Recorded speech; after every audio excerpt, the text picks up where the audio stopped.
All right, good morning, everybody. I think we've got a quorum, so we can go ahead and get started. Just a couple of reminders. We are recording, so just be cognizant of that. I will drive the agenda, but defer to Dr. Kuhn this morning as we move through the agenda as our kind of sit-in chair. And just a reminder, I will go through roll call voting. You can aye, nay, or abstain when we get to those items which require a vote. And if you're not speaking, if you could please mute your line just to eliminate any background noise. All right, with that, I think we will go to the call to order and opening comments. Dr. Kuhn. Good morning. My name is Ann Kuhn. I am the pharmacy manager of clinical policy with the Office of Medicaid Policy and Planning. So for anyone that's not aware, our former pharmacy director and the chair of the Mental Health Quality Advisory Committee, Leslie Lugo, has taken a position outside of the state, so we're wishing her well. And I'll be sitting in as the chair for today's meeting. So thank you for coming. With that being said, I would like to call the Thursday, January 16th, 2025, MHQAC meeting to order. Thank you, Dr. Kuhn. That leads us to our next agenda item, which is the approval of the minutes, which would have been from the July meeting, since we did not have a quorum in October. So if I could have a motion and second for that, please. This is Carol. I'll move to approve. And I'll second. It's Wendy Powell. All right, we have a motion and a second. So Dr. Andreessen. Approve or aye. Thank you. Dr. Holbershorn. Sorry, approve. Thank you. Dr. Knapp. Thank you. Dr. Ott. Aye. Dr. Powell. Aye. And Dr. Rice. Approve. All right, we have all ayes, so that motion will carry. Thank you. That will then take us to our utilization edit recommendations. So we do have some recommendations for this quarter as well as some for the last quarter. So for this quarter, we have the Catapress TTS 1s, 2s, and 3s, and then the clonidine transdermal patches, recommendations for those. So for the TTS 1, it's 1 patch per week. And then we're adding in the 18 years of age and older, 2.4 milligrams per day, and then under 18 years at 0.4 milligrams per day, but 2.4 milligrams for hypertension. The same PA for concurrent use will stay, adding that same language in across all of them. And then the Catapress TTS2, updating to 2 patches per week. I really should not have started this job before the meeting goes now. Apologies. Shouldn't have had candy before I started. All right, continuing on. As Erzofri is a new paliperidone extended release injectable. They are the 39, 78, 117, 156, and 234 milligrams, or 1 per 28 days in age 18 years of age and older, consistent with our other injectables. And then the 351 milligram injectable is a 1 injection per every 180 days. Again, age 18 years of age and older. And then Opipsa, which is just the cutest name for aripiprazole, is an oral film, comes in a 2, 5, or 10. The 2 and 5 are at 1 per day, age 6 years of age and older. And the 10 milligram is at 3 per day, age 6 years of age and older. And then Oneida XR, the clonidine ER suspension at 4 mils per day, age under 12 years of age or unable to swallow tablet formulation. And then again, consistent to have the PA required for concurrent use with guanfacine. And then Cobenfy, we have 50 per 20 milligrams, 100 per 20, 125 per 30. And then the starter pack's at 1 pack per 90 days, age 18 and older. And then the other strengths are at 2 per day, age 18 years and older. And then the Oneida and the Cobenfy are all FYI only. They were done at the previous meeting and passed through. And then the Oneida suspension was added to the clonidine guanfacine look back for duplicate therapy in the point of sale quick check. Any questions on any of those?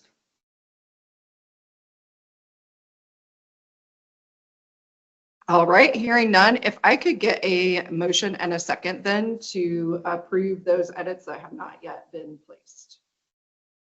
This is Carol. I'll move to approve. This is Elizabeth. I second. Thank you. We have a motion and a second, so I'll start the vote. Dr. Andreessen, Approve. Dr. Holvershorn, Approve. Dr. Knapp, Dr. Ott, Aye. Dr. Powell, Aye. Dr. Reese, or Rice, sorry. Approve. Thank you. All right, we have all approved, so that motion will carry. We will then go on into our PA stats. So I do have the stats from our third quarter when we didn't have a meeting.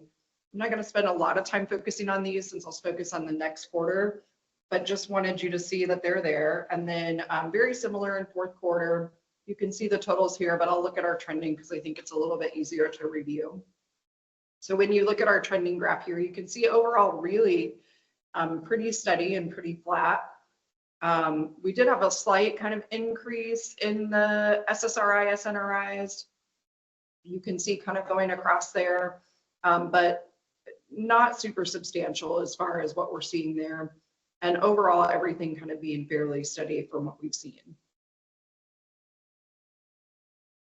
And then in our age utilization review for antipsychotics, we did have one individual that was under 3 in Q3, but we were able to move that in Q4. So you can see in Q4 that's back down to 0, very few in the 3 to 5, and then 6 to 16 is really a fairly small number, and then the bulk of our patients being in that 18 to 64 years range.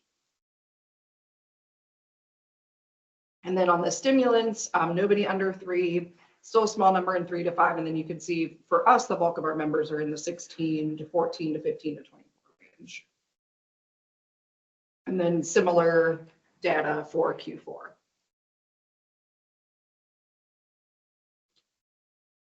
Any questions on those before we look at adherence? All right. So for Q3, our adherence was really pretty good, pretty consistent with where it's been. 87.5 for depression and 88.4% for our antipsychotic agents. And then when we look at Q4, we did just have a very slight decrease in our adherence measures, but not super substantial and really pretty in line and really pretty good from what we've seen even in some of the other states as far as the adherence that they have.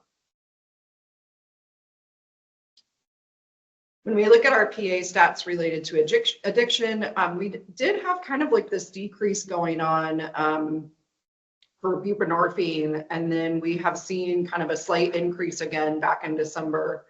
I don't really have any reason for this decrease, but our opiates are also decreasing at the same time.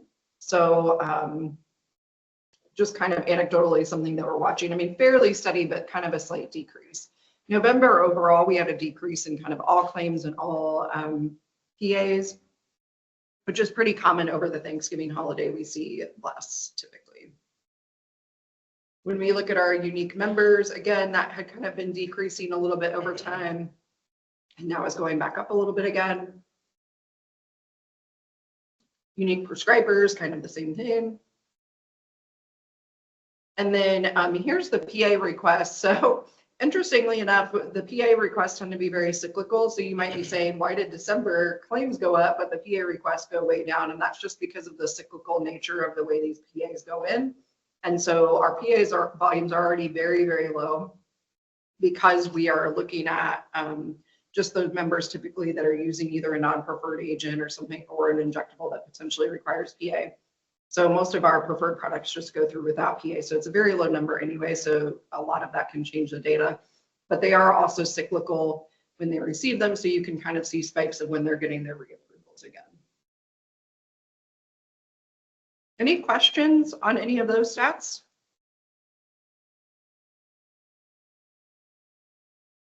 All right. I will turn it over to managed care then, and hopefully stop choking on this candy. Who is Brian, are you presenting today or somebody else? Hey, hello, Amanda. Yep, it's me today. All right, I will let you take it away. All right, thanks everybody. Good morning and welcome to the show. Going to start off with the buprenorphine claims, and as you look at this, probably the most important point is just to look at there's fairly consistent in the plans that have been around, as United and Humana start to grow. Their numbers over there on the far right are a little more volatile in terms of appearance, but it's related to their small numbers so far in terms of membership. So for MDY's Anthem, MHS, and CareSource, you've got consistent patterns and movement from quarter to quarter. I do want to point out that the sublingual tablet continues to be the highest volume. I also will point out a little bit of the Sublocade and the Brixadi movement there in the most recent quarter. We do see some increases in those products, the long-acting products of late. So next slide, please. And in terms of members, there's real subtle membership count reductions here in most of these plans. Again, United and Humana are sort of on their uptake. So, but the other 4 plans are consistent, and you see similar movement, just a slight decrease, probably related to redetermination and the population change. So, next slide is the prescribers. Not much change anywhere here in terms of the plans, and very small numbers of prescribers right now for United and Humana, and so we're just sort of keeping an eye on those. And the last one is the PA requests, and this one looks a little more volatile, but I just want to note the volume is very, very small. So if there's some change in terms of coverage, and these are only the exceptions, right? So only those patients who are needing to go outside of the standard allowance that's set up by the plans. So any questions about those buprenorphine slides? Thank you. Thanks, Brian. Uh-huh. Are you covering And, adherence? Yep, on to the adherence slides. So here you can see the HIP antipsychotic adherence, and you'll see if you look at all 4 of the reporting plans so far, they're performing very well. They're very consistent, not much change at all in terms of the membership in their adherence rates based on the PDC. So there's nothing notable here on this one. Actually, honestly, there's not much notable in any of these slides there. This one is probably the most a little bit fluctuating, but not much compared to the others. So if we go to the next one, which is the HCC antipsychotics, these 4 quarters for all 3 MCOs, very, very consistent. And the next slide is the antipsychotics for Hoosier Healthwise. You see that similar, very, very consistent trend in all of these. So, and the next one is the HIP antidepressants.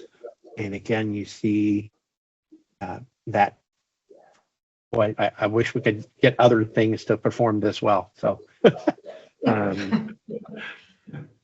yeah, next slide. And this is the HCC. Again, no comments here really, other than, hey, they're doing really well. I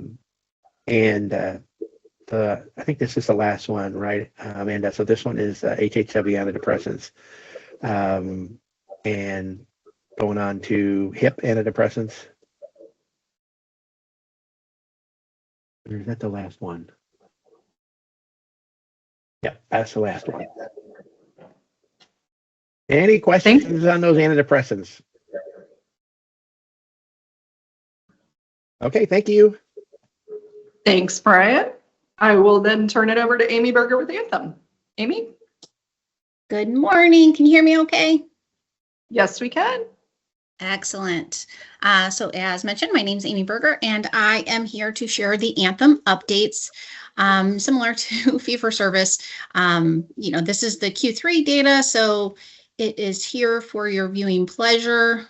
we'll take a quick glance at the next slide that shows our trends for Q3, which are pretty consistent across the board. You will see that we had a slight dip in the approval rate for the benzodiazepines. That's the green line. That's the approval rate. It dipped in Q2, but then we saw a rebound in Q3, but it was trending up a little bit. So that was something that we started to dig into a little bit, but I will speak to that more when I get to the Q4 slide. But are there any questions on that one so far? Okay. Then as we move to the next slide, and apologies, these jump because again, these are the Q3, and this is for our, excuse me, utilization edits by age. And we start there with the antipsychotics. And here, just as we saw in the previous quarter, the great majority of this utilization, it's in the members, the 18 to 64, but it's very consistent utilization that we see from quarter to quarter. On the next slide, here we have the stimulants. Again, very similar to previous quarters, and that's where we predominantly see the two age groups, those of the younger school age, and then again, the young to middle-aged adults. If we then move on to our Q4 slides, here things get a little bit more interesting. These, again, are just the actual data points, but if we look at the next slide, I have a few talking points here.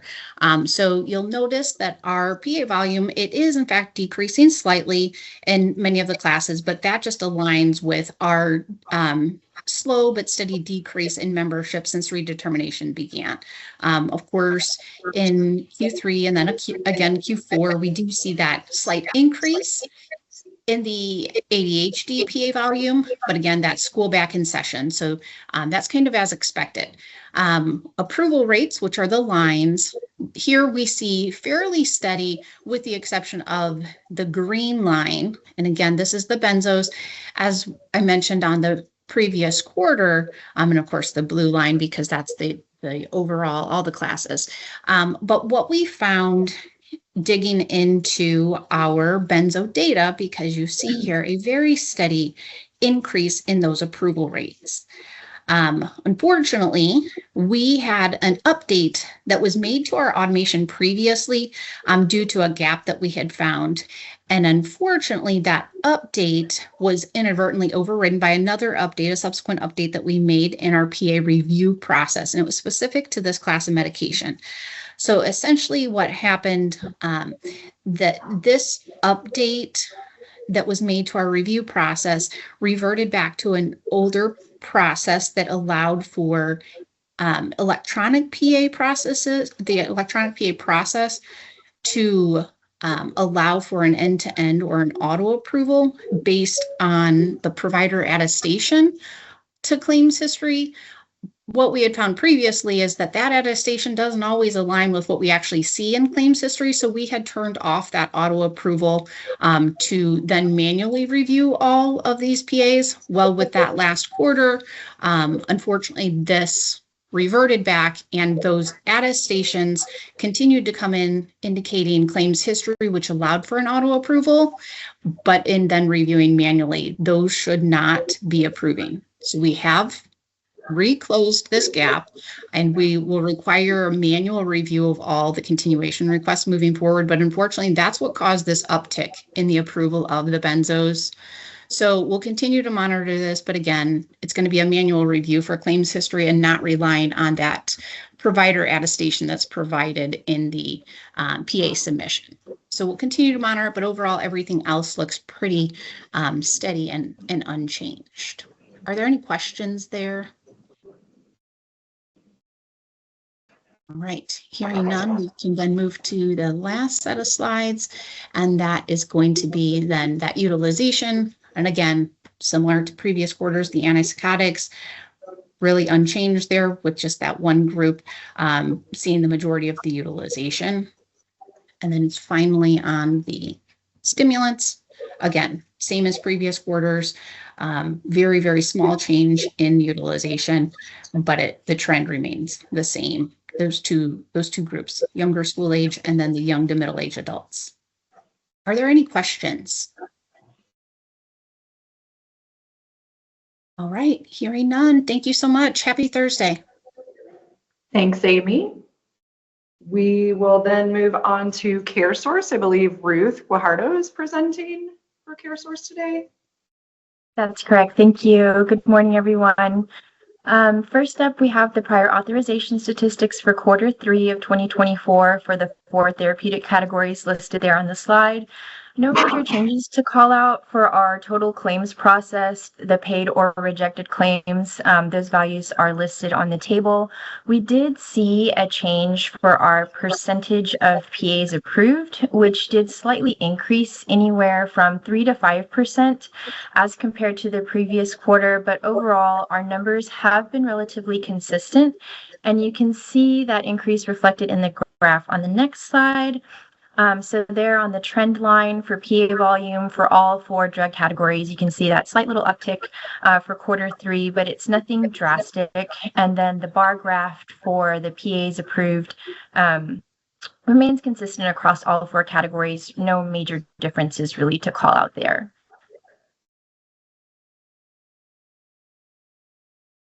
And then for our utilization by age range, the antipsychotics, here you can see the majority of our utilization is in that 18 to 64 years age range, and then no major changes to call out from the previous quarter. And then for the stimulants, really it's the same story, no major changes. The majority of the utilization there is in those middle 3 age groups, with the age group from 25 to 49 years having the highest utilization out of the 3.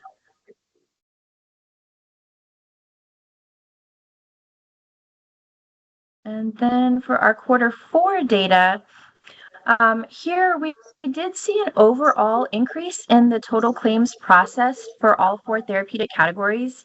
The other difference from Q3 to note is the slight increase in the total percentage of PAs approved for all categories except the sedative hypnotics. So the PA approval rate for the sedative hypnotics stayed the same from last quarter. It's still at 53%. Whereas the other 3 categories had anywhere between a 2% to 6% increase, and you'll see that reflected in the graph on the next slide.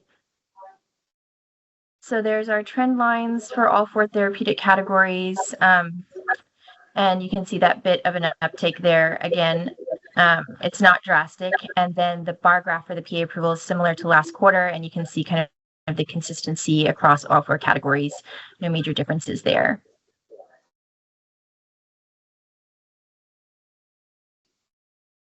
And then the antipsychotics utilization, no major changes in those utilization numbers from Q3, and still the same age group with the majority of that utilization from 18 to 64 years. And then for the stimulants, again, same story, no major changes, same age groups with the majority of our utilization. And then one last comment I did want to make is we did from Q3 and Q4, we do have a few members in that under 3 years of age group for both antipsychotics and stimulants. And so we will be following up with our care management team to ensure that there are referrals if needed for psychiatrist review. And that's, I believe, it for CareSource. Please let me know if you have any questions.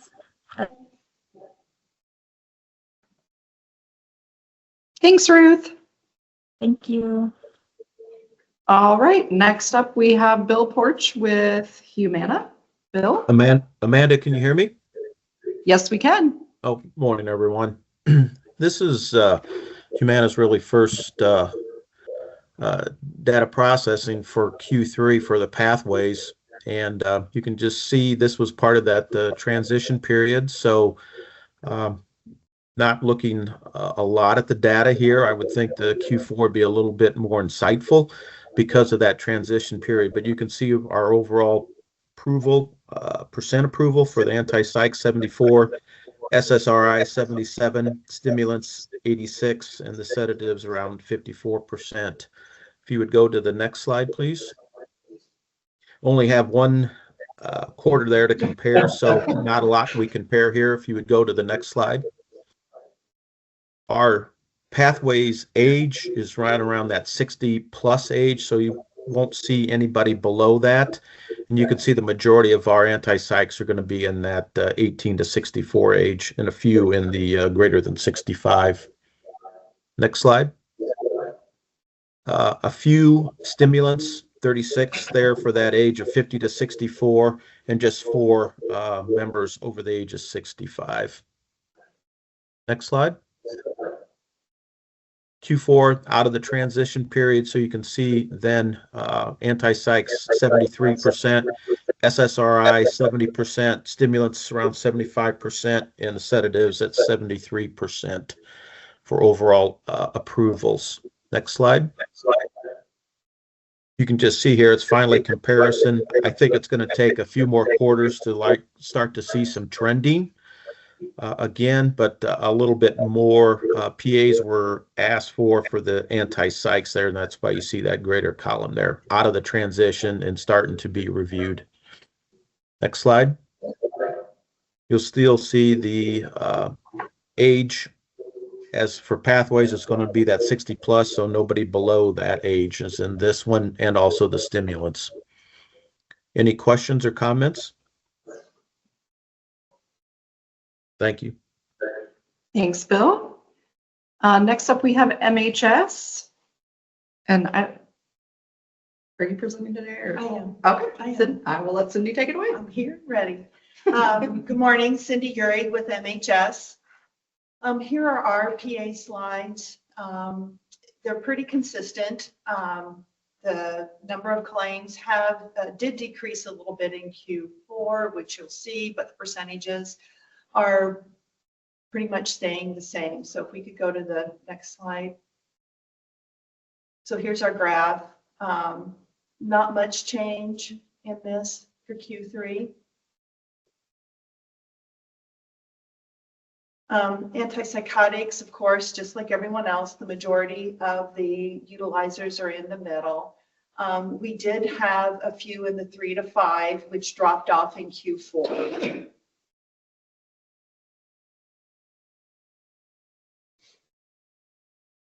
Stimulants are the same. The majority of the users are in the middle of our graph.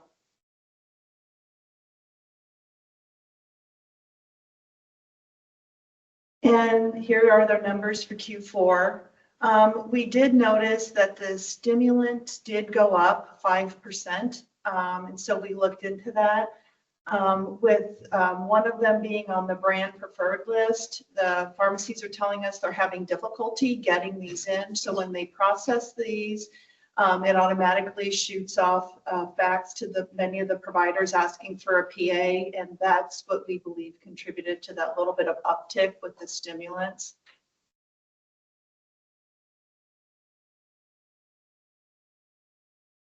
And you can kind of see that the yellow line went up a little bit closer to where it was for Q2 when kids are going back to school.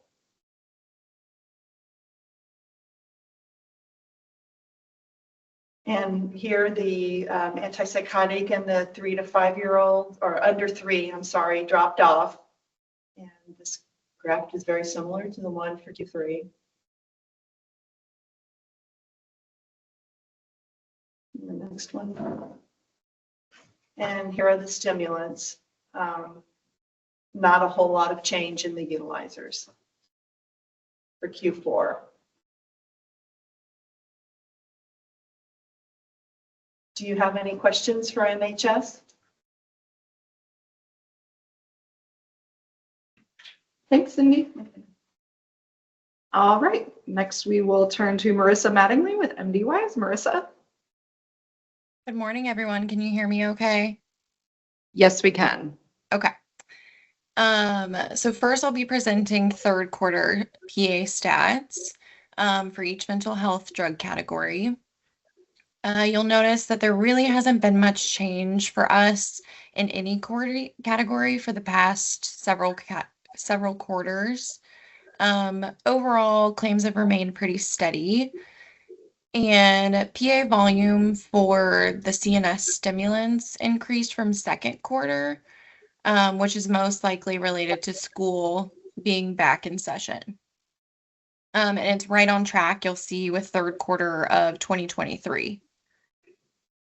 And the next slide, we have the number of unique members utilizing antipsychotics by age group. We actually changed our data from second quarter, so you are now seeing the number of unique members instead of individual claims. MDYs didn't have any antipsychotic use for members less than 3 years of age and continue to have the highest utilization for members between 25 and 49 years old. And the next slide is stimulant utilization by age. The highest number, again, continues to be the 6 to 14-year-olds, and the second highest, 25 to 49-year-old. And then we'll move to fourth quarter. So first we have, again, the PA volume and approval rates. You'll notice really it's steady across all quarters. PA volume continues to fluctuate a little bit from quarter to quarter, and approval rates remain steady. Next, we have, again, the antipsychotics by age group. Nothing different here from the previous quarter. Still the most number of unique members between 25 and 49. And then next is, again, the stimulants. Same thing, highest between 6 and 14, and then 25 to 49. And unless anyone has any questions, that's it for MDYs. Thanks, Marissa. We will now turn it over to Monica Blankenship with United Healthcare. Monica? Thanks, Amanda. Hi, everyone. Monica here with United. Like other plans here, we're for sharing our quarter 3 data. If you want to go ahead and go to the next slide. So quarter 3, you'll see kind of an increase in that quarter, and that was because of the Pathways program that went live. So we did see an overall higher volume and then some approval rates that went up with the incoming population. Little unique for us, but expected. And then next slide, we have our age review, very similar to all of the other plans, our highest utilization in that 18 to 64 range. Next slide. Stimulants, we are also kind of spread out in the middle, but to be expected, had some increase in that older population, the 50 to 64, likely due to the Pathways population going live. And then we'll go into quarter 4 data. So jumping right into the trends here. So we did see a little bit of a decrease compared to quarter 3, similar to the other plans with Pathways going live. That kind of just leveled back off.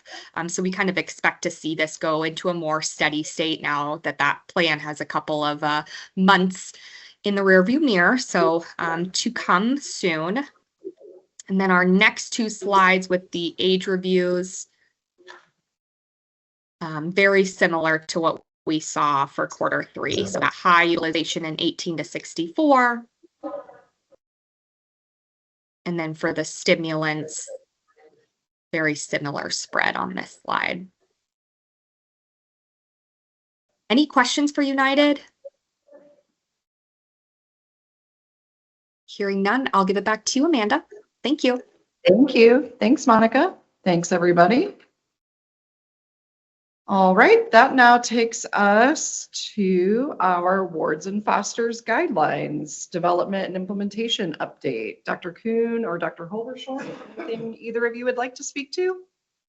Yeah, I guess I have one minor update. I mean, in general, the program continues. I think the good news is when we think back to when it was started, there were many kids on, 7 or more medications, and over time, that they just don't exist anymore in the state. Kids are not on 7, 10 meds. I think as a result of the program.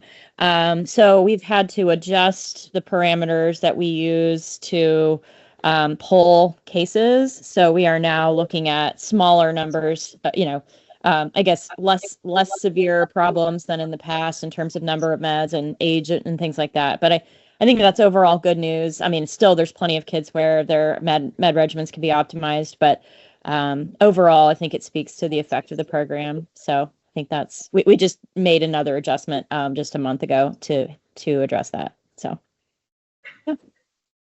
That's great news. Dr. Kuhn, anything else you had to add? No, Or nothing Mr. else. Ransom? I think typically we do update the guideline every other year, so probably due for another update this year, but I'll know more after our next quarter meeting. Sounds good. All righty. I don't believe we have anything else in the concurrent use of opiates and benzos at this time, unless anybody else has anything they'd like to discuss.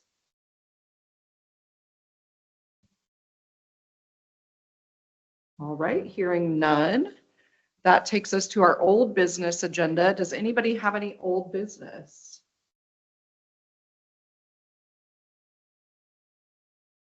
I'm hearing and seeing none for that. Any new business that anybody would like to discuss today before I discuss mine? I'm hearing and seeing none. All right, so I will go into what I have then. Just as an FYI, the Erzofri and the Opipsa were placed in the antipsychotic PA, like we do all of our antipsychotics, and subjected them to the duplicate therapy edits, et cetera. Just wanted to let you know that those did go into place. And then also as an FYI, as this criteria was implemented on 12/1 of 24, the Cobenfy PA criteria, they must have a diagnosis of schizophrenia, and they should be prescribed as a single agent antipsychotic therapy, or that they're going to be cross tapering from a different antipsychotic agent. And then the prescribers attesting that the member does not have any gastric retention, hepatic impairment, untreated narrow angle glaucoma, or urinary retention, as those are contraindications. And then they obviously need to meet the utilization edits we already presented. And then reauthorization will look for history of the agent in 90 of the past 120 days, and then validate that they continue to not have any of those contraindications and that they're continuing to use it as single agent therapy. And then also on the antipsychotic agents, the reauthorization criteria to include a history of the requested agent for 90 of the past 120 days is confirmed by claims history, chart documentation, or provider attestation, including dates of therapy administration was updated, just to clarify where we're looking for that history from. We clarified that Cobenfy requests must only meet their drug-specific PA criteria. Same thing with Lybalvi, as they also have drug-specific criteria, and then updated the Caplyta adequate dose to 42 milligrams per day, as that is the usual dose per prescribing information. And then Zulresso was removed from coverage as the manufacturer is no longer participating in the MDRP, so they're not a rebating manufacturer as of 1/1/25. Any questions or comments on any of the new business? Would you still like to take a vote, even though those were FYI, just to have their vote, or how would you like to proceed if I should ask that? That actually is a fair question. I would ask if there are any objections to the criteria and if there are, or if there are any concerns, then we could subject it to a vote. If not, then we could just vote. Okay, any questions or comments, concerns? Life advice?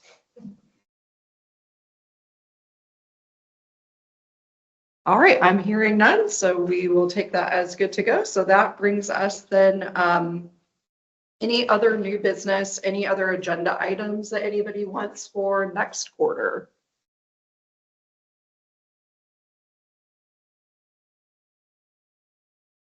All right, I'm also hearing none. So that will then take us to public comment. We do have one registered public comment, Dr. Boland from Bristol Myers Squibb on Cobenfy, and appears to be in the room, so we will let you come up and take center stage here. Thank you. Can you all hear me okay? Yes, we can.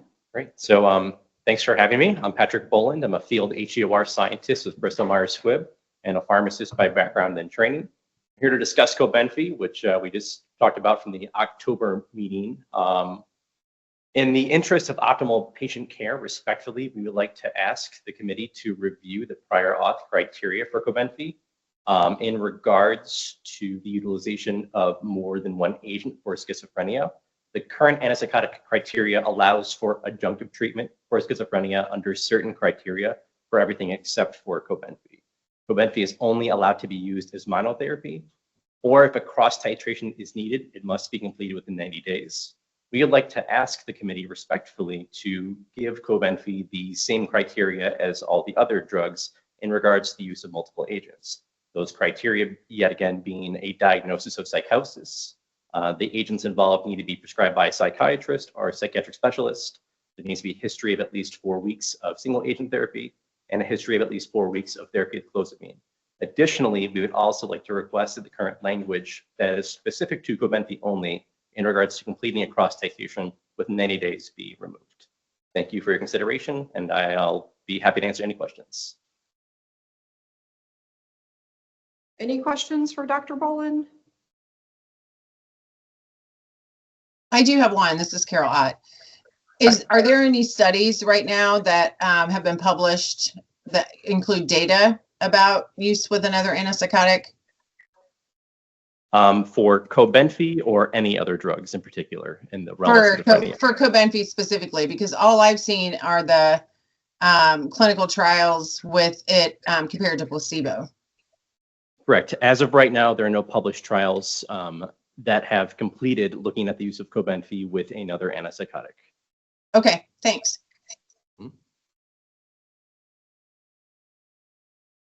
I may briefly add to that statement, though. We do have in plans a phase 3 study ongoing with an expected readout for adjunctive use later this year. Can you tell us which medications it's being studied in combination with? Just Yeah. So it's a phase 3 study at 6 weeks, taking individuals with schizophrenia who are not at a status of remission on their current agent. We're only allowing atypical antipsychotics. The agents, if I recall, would be all of the second generation LAIs would be eligible: aripiprazole, brexpiprazole, paliperidone, risperidone, and cariprazine. We did not allow olanzapine or quetiapine or clozapine. They have somewhat of a mechanistic overlap to Cobenfy. Okay, great. Thank you.